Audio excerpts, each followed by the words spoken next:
আমরা কথা দিচ্ছি, জনগণের আস্থা যদি আমাদের উপর আসে, আমরা আশাবাদী আসবে ইনশাআল্লাহ।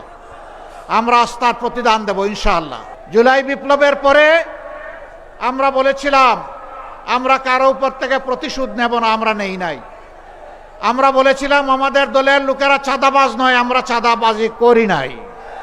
আমরা বলেছিলাম আমরা দুর্নীতি করি না, দুর্নীতিকে আমরা ঘৃণা করি, দুর্নীতির সাথে আমাদের কোনো সম্পর্ক নাই। আমরা বলেছিলাম মজলুম ঠিক আছে, কিন্তু মামলাবাজি করব না, মামলা দিয়ে মামলা বাণিজ্যও করব না, মামলা দিয়ে নিরীহ মানুষকেও হয়রান করব না। আমরা কথা রেখেছি। আমরা এবার কথা দিচ্ছি, জনগণ যদি তাদের পবিত্র মূল্যবান ভোট দিয়ে এই জোটকে, এই ঐক্যকে নির্বাচিত করে, আমরা কথা রাখবো ইনশাআল্লাহ। আমরা কি রাখবো? প্রথমত আমরা জাতিকে আর বিভক্ত হতে দেব না। আমরা পুরানা কাসুন্দি নিয়ে কামড়া কামড়ি করব না। আমরা পিছনের দিকে দৌড়াবো না। আমরা যুবকদের স্বপ্নের অগ্রগামী বাংলাদেশ দেখতে চাই। যুবকরা, আমরা তোমাদের হাতে বেকার ভাতা তুলে দেব না। তোমরা বেকার ভাতা পাওয়ার জন্য কোনো দাবি জানাও নাই। আমরা বেকার ভাতা দিয়ে তোমাদেরকে অপমানিত করতে চাই না। আমরা তোমাদের হাতগুলাকে দক্ষ কারিগরের হাত হিসাবে গড়ে তুলব ইনশাআল্লাহ। প্রত্যেকটি হাতে আমরা ইনশাআল্লাহ মর্যাদার কাজ তুলে দেব। সেদিন প্রতিটি যুবক গর্বের সাথে বলবে, আমি বাংলাদেশ। আমাকে দেখে বুঝে নাও বাংলাদেশ কি জিনিস। আমরা সেই বাংলাদেশটি গড়ে দিতে চাই।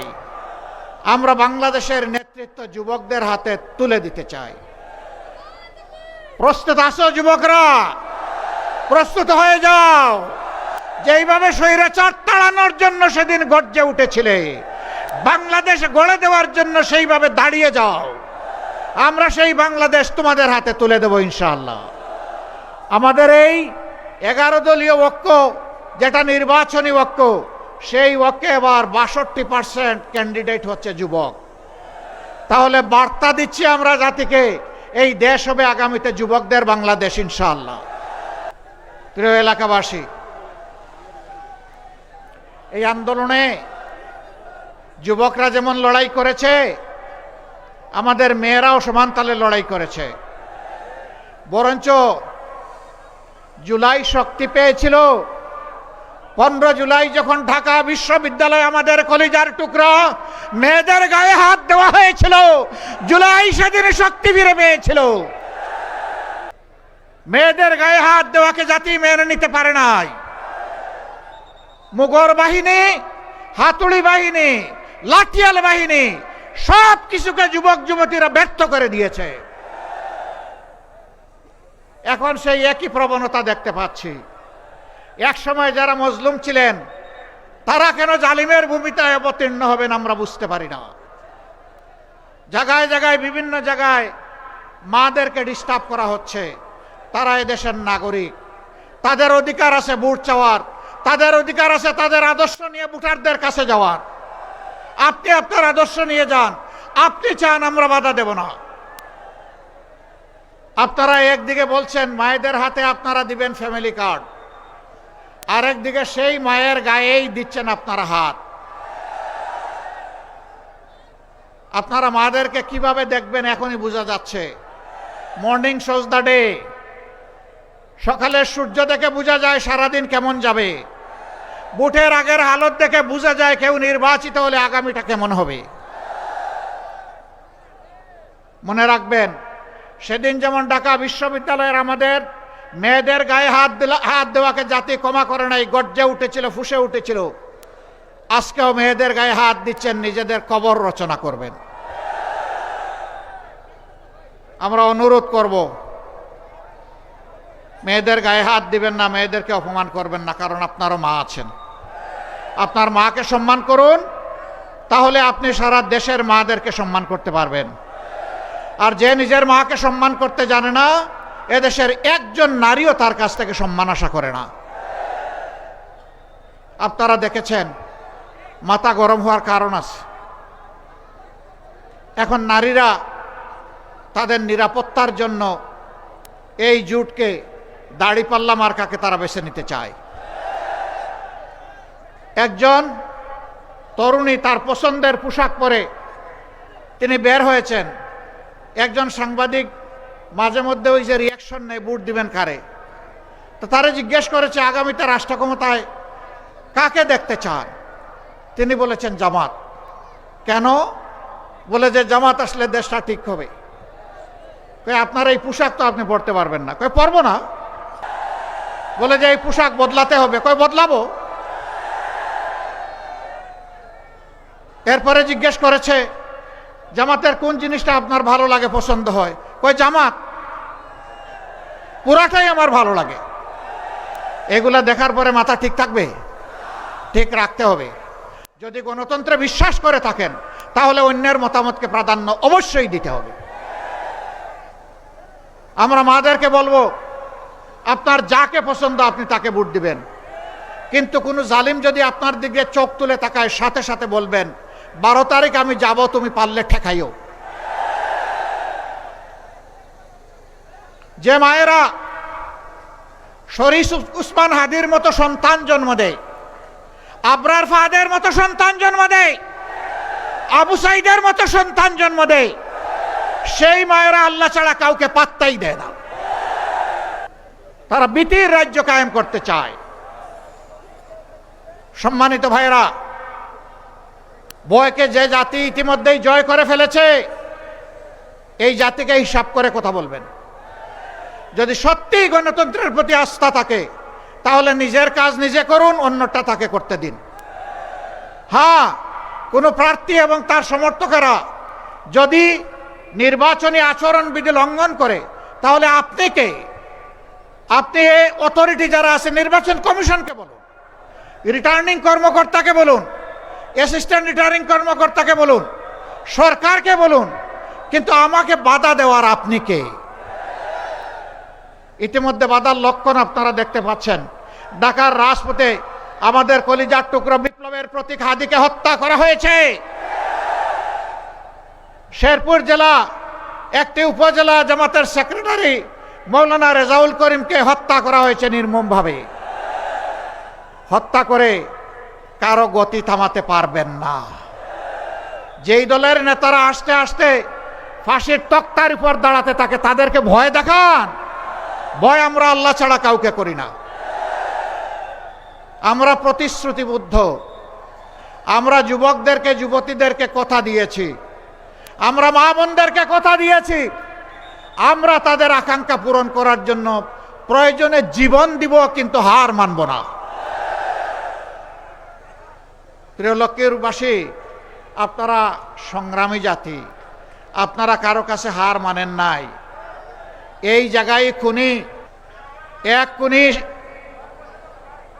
আমার লজ্জা হয় তার কথা বলতে। জেলে তার সাথে আমার একবার দেখা হয়েছিল, এরপরে আর আমি দেখা করতে চাইনি। আমার ভাই ডাক্তার ফয়েজ আহমদকে তার বাসার 3 তলার ছাদে নিয়ে সেখানে শারীরিক নির্যাতন করে জীবন্ত দেহটা নিচে ফেলে দিয়েছিল। তিনি কার ক্ষতি করেছিলেন? তিনি তো গরিবের বন্ধু ছিলেন, তিনি তো গরিবের ডাক্তার ছিলেন, তিনি তো অসহায় মানুষের অভিভাবক ছিলেন। তার উপরে এই অত্যাচার, এটা শুধু লক্ষ্মীপুরে নয়, সারা দেশে এটা হয়েছে। আমরা এই পরিবেশ আর আসতে দিব না ইনশাআল্লাহ। দেশবাসী এখন একাট্টা, চারিদিকে এখন জোয়ার শুরু হয়েছে মুক্তির পক্ষে, 13 তারিখ থেকে নূতন বাংলাদেশ দেখার পক্ষে। মহান আল্লাহর দরবারে আমরা কাতর কণ্ঠে আরজ করি, হে আল্লাহ, তুমি সেই বাংলাদেশটা আমাদেরকে দান করো। লক্ষ্মীপুর অনন্য একটা দিক থেকে, এই লক্ষ্মীপুরে বহু বড় বড় খ্যাতনামা জাতির বিশিষ্ট রাহবার আলিমদের জন্ম হয়েছে এই লক্ষ্মীপুরে। অনেক জাতীয় নেতাদের জন্ম হয়েছে এই লক্ষ্মীপুরে। আমরা ইসলামের জন্য কথা বলি, অনেকের ভালো লাগে না, কারো ভালো লাগুক না লাগুক আমরা বলতেই থাকব। জামাতে ইসলামী, তাবলিগি জামাত, কওমি মাদ্রাসা, আলিয়া মাদ্রাসা সব মিলেই আমাদের এক আল্লাহ, সব মিলেই আমাদের এক নবী, সবাই আমরা সাহাবায়ে কেরামের অনুসারী, সবাই মিলেই আমরা এক আল্লাহর উপর ঈমান এনেছি। এখান থেকে কেউ আমাদেরকে টলাতে পারবে না। আমাদের দাওয়াত স্পষ্ট, আমরা আল্লাহর গুলামি ছাড়া আর কারো গুলামি মানি না, মানব না। কোনো আধিপত্যবাদ মানব না, কারো চোখ রাঙ্গানি মানব না। বিদেশে বন্ধু থাকবে কিন্তু প্রভু মেনে নেব না। লক্ষ্মীপুরবাসী, জাতীয় জীবনের যে সমস্যাগুলো আছে ইনশাল্লাহ সমাধান হবে। ভয় দেখানো হয়, জামাত ক্ষমতায় আসলে কওমি মাদ্রাসা থেকে যারা পাশ করে বের হয়েছেন তাদেরকে মসজিদ এবং মেহরাব থেকে বিদায় করে দেওয়া হবে। এরা মিথ্যাবাদী, এরা মিথ্যাবাদী। বলা হয় কওমি মাদ্রাসা বন্ধ করে দেওয়া হবে। আমি আল্লাহকে সাক্ষী রেখে, আপনাদেরকে সাক্ষী রেখে বলছি, কওমি মাদ্রাসা আমাদের কলিজা, কওমি মাদ্রাসা আমাদের হৃদয়। ইসলামী শিক্ষাটা তারাই এখন ধরে রেখেছেন। আলিয়ার শিক্ষা সংকুচিত হয়ে এসেছে। আমরা সেই আল্লাহর উপর বিশ্বাস করি যিনি কুরআন নাজিল করেছেন। সেই কুরআনের অসংখ্য হাফিজ তৈরি হয় কওমি মাদ্রাসা থেকে। তারা আমাদের মাঝে লাগাতে চায়, বাঁধাতে চায়। আমরা সবাই ইনশাআল্লাহ হুঁশিয়ার আছি, আমরা কারো অশ্বাসাতে পা দেব না ইনশাআল্লাহ। মাদের ব্যাপারে বলা হচ্ছে এরা ক্ষমতায় গেলে ঘরে বন্দি করে রেখে দেবে। আমার মা ছিলেন, এখন নাই। আমার স্ত্রী আছে, আমার মেয়েরা আছে, আমার মতো আমাদের সবার আছে, এই সকলের আছে। তারা কি ঘরে বন্দি? তারা জীবনের বাস্তব প্রয়োজনে অন্য 10 জন মহিলা যেমন চলাচল করে কাজ করে তারাও তাই করে। অনেকে গুরুত্বপূর্ণ পেশাগত দায়িত্ব পালন করেন, রাষ্ট্রের উন্নয়নে অবদান রাখেন, কর্মকাণ্ডে অবদান রাখেন, কিন্তু তাদের 2টা জিনিসের অভাব।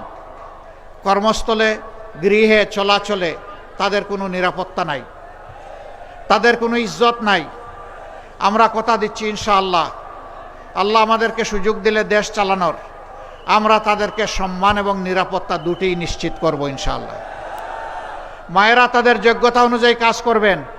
আমার এই মাটি কোন ধর্মের এটাও আমরা দেখব না, আমরা দেখব ওই যোগ্যতাটা তার আছে কিনা, যে কাজটা আমরা তার হাতে তুলে দিতে চাই।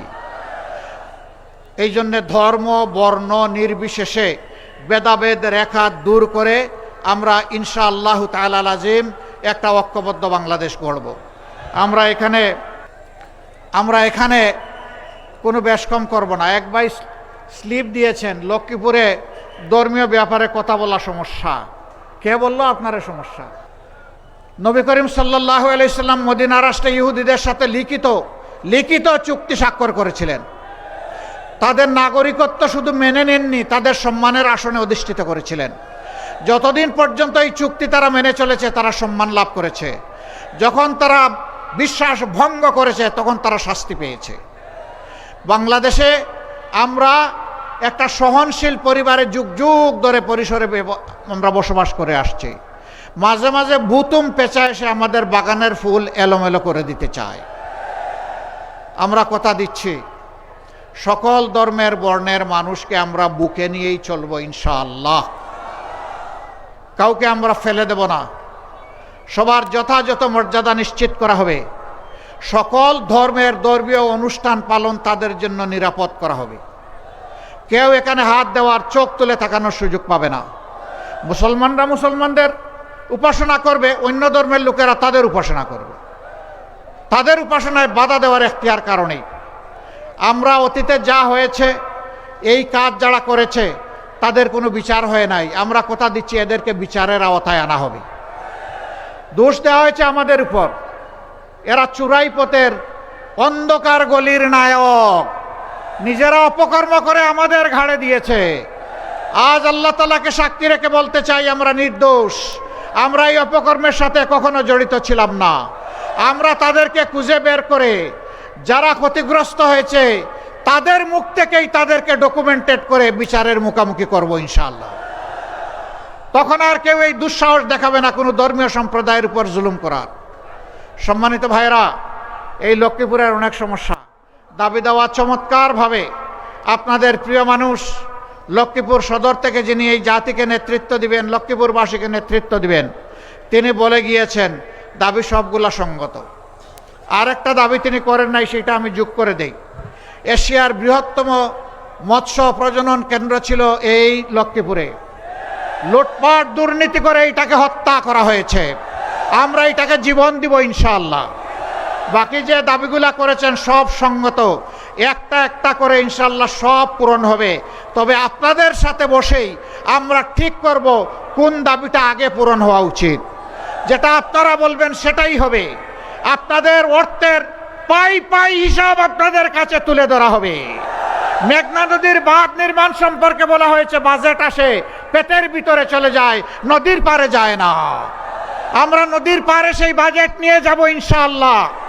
কারো পেটের ভিতরে অভাবে ঢুকতে পারবে না। হ্যাঁ, ঢুকবে যারা সেখানে কাজ করবে, সেই সমস্ত কর্মচারী কর্মকর্তারা তাদের ন্যায্য পাওনা পাবে। কেউ চুরি করতে পারবে না। অতীতে রাষ্ট্রের সম্পদ চুরি করে বিদেশে যারা পাচার করেছে, আমরা কথা দিচ্ছি আল্লাহ আমাদেরকে দায়িত্ব দিলে আপনাদের বুটে ওদের পেটের ভিতরে হাত ঢুকিয়ে বের করে আনবো ইনশাআল্লাহ। এই অর্থায়নে রাষ্ট্রীয় কোষাগারে যোগ করা হবে। ন্যায্যতার ভিত্তিতে বাংলাদেশে উন্নয়ন করা হবে ইনশাআল্লাহ। কারো প্রতি কোনো বৈষম্য করা হবে না। প্রধানমন্ত্রীর বাড়ি কোথায় ওটা দেখা যাবে না, বরঞ্চ কোন এলাকা সবচেয়ে বেশি বঞ্চিত সেইটাই আগে চিহ্নিত করা হবে ইনশাআল্লাহ। বিচারের ব্যাপারে আমাদের কথা সাফ। আমরা সমাজে ন্যায় বিচার কায়েম করতে চাই। শিশু থেকে আবাল বৃদ্ধ বনিতা সকল ধর্ম বর্ণ মানুষের জন্য একই বিচার। একজন সাধারণ মানুষ যেই অপরাধ করলে তাকে বিচারের মুখোমুখি করে শাস্তি দেওয়া হবে, একই অপরাধ দেশের প্রধানমন্ত্রী কিংবা রাষ্ট্রপতি যদি করেন তাদেরকে ছাড় দিয়ে এই বিচার কথা বলবে না। একই বিচার তাদের জন্য আরোপ করা হবে। কোনো দায় মুক্তি নাই, কোনো ইম্পিউনিটি নাই। অপরাধ অপরাধী, যিনি অপরাধ করেছেন শাস্তি তাকে পেতেই হবে। এগুলা যারা ভয় করে তারা জনগণের এই উত্তাল সমুদ্রকেও ভয় করে। আজকে শুধু লক্ষ্মীপুরে না, সারা বাংলাদেশে ন্যায় ইনসাফের পক্ষে গণজোয়ার সৃষ্টি হয়েছে ইনশাআল্লাহ। হা বুটের পরে 12 তারিখ 11 দলের যার যেখানে দেওয়া হচ্ছে সেইটাকে জয়ী করার মাধ্যমে জনগণের সরকার কায়েম হবে ইনশাআল্লাহ। আমরা বলেছি আমরা জামাতে ইসলামের সরকার কায়েম করব না। আমরা বলেছি আমরা জামাতে ইসলামের বিজয় চাই না। আমরা বলেছি জনগণের সরকার কায়েম করতে চাই। আমরা বলেছি 18 কোটি মানুষের বিজয় চাই। সেই বিজয় আমরা নিশ্চিত করতে চাই মহান আল্লাহ তাআলার সাহায্যে বিইজনিল্লাহ। প্রিয় লক্ষ্মীপুরবাসী, আজকে যে কথাগুলো আপনাদের এখানে বলে গেলাম এটা আপনাদের কাছে আমানত। আমাদের সালাম নিয়ে ঘরে ঘরে ছড়িয়ে পড়ুন। আমাদের ভাই বাবা সবাইকে উদ্বুদ্ধ করুন। আমাদের মা বোনদেরকে উৎসাহিত করুন। তাদেরকে বলুন আপনাদের জন্য আমাদের লড়াই শুরু হয়েছে, এটা শেষ হবার নয়। আপনাদের মর্যাদা যেদিন প্রতিষ্ঠিত হবে সেদিন ফুল স্টপ, সেদিন থামবো, এর আগে আমরা থামবো না। আমি বিশ্বাস করি লক্ষ্মীপুরবাসী এবারকার নির্বাচনে একটি ইতিহাস রচনা করবে। সেই ইতিহাস হবে ন্যায় ইনসাফের পক্ষে। সেই ইতিহাস হবে বাংলাদেশকে চাঁদাবাজ মুক্ত করার পক্ষে। সেই ইতিহাস হবে দুর্নীতিবাজ মুক্ত করার পক্ষে। সেই ইতিহাস হবে অর্থনৈতিক মুক্তির পক্ষে। সেই ইতিহাস হবে বেকারত্বের বিরুদ্ধে।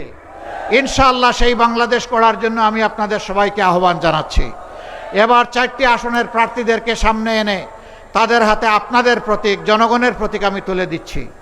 প্রথমে লক্ষ্মীপুরে 1 প্রার্থী যিনি আসেন, এইখানে মাহবুব আলম, এনসিপির নেতা মাহবুব আলম আমাদের সকলের প্রার্থী। শক্ত করে ধরো ভাই। এই প্রতীকটা কি? আবার বলেন কি প্রতীক? প্রতীক আছে? কোন সে প্রতীক? জুড়ে বলুন। 12 তারিখ সকাল সন্ধ্যা ইনশাআল্লাহ বিজয় হবে ইনশাআল্লাহ। মাশাআল্লাহ, জাযাকুমুল্লাহু খায়রান। এরপরে লক্ষ্মীপুর 2। মাশাল্লাহ মাশাল্লাহ। ধরেন শক্ত করে, হালকা করে ধরলে জাতির ভার বহন করতে পারবেন না, এখানে শক্ত করে ধরেন। হ্যাঁ, ধরতে হবে শক্ত করে। ইনসাফের প্রতীক মার্কাটাকে ইনশাআল্লাহ, জুড়ে বলুন। 12 তারিখ সকাল সন্ধ্যা বিজয়ের মালা ইনশাআল্লাহ। মাশাআল্লাহ, জাযাকুমুল্লাহ খায়রান। বিজয় নিয়ে ঘরে ফিরবেন ইনশাআল্লাহ। লক্ষ্মীপুর 3।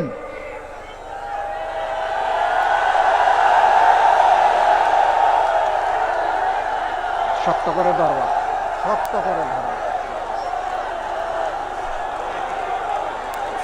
কি মার্কা, কি মার্কা, কি মার্কা? মার্কা আছে, জুড়ে বলুন। ইনশাআল্লাহ 12 তারিখ বিজয় হবে ইনশাআল্লাহ। মাশাআল্লাহ, জাযাকুমুল্লাহ খায়রান। বিজয় নিয়ে ঘরে ফিরবো ইনশাআল্লাহ। লক্ষ্মীপুর 4। মাশাআল্লাহ, হাফিজুল্লাহ। মাশাআল্লাহ মাশাআল্লাহ। মার্কা কি? আরো জুড়ে। 12 তারিখ ইনশাআল্লাহ বিজয় হবে। মাশাআল্লাহ, জাযাকুমুল্লাহ খায়রান। আসুন, মহান আল্লাহর নামে ধ্বনি দিয়ে বিজয় নেই। লিল্লাহি তাকবীর, লিল্লাহি তাকবীর। ইনকিলাব ইনকিলাব, জিন্দাবাদ জিন্দাবাদ, ইনকিলাব জিন্দাবাদ। আসসালামু আলাইকুম ওয়া রাহমাতুল্লাহ।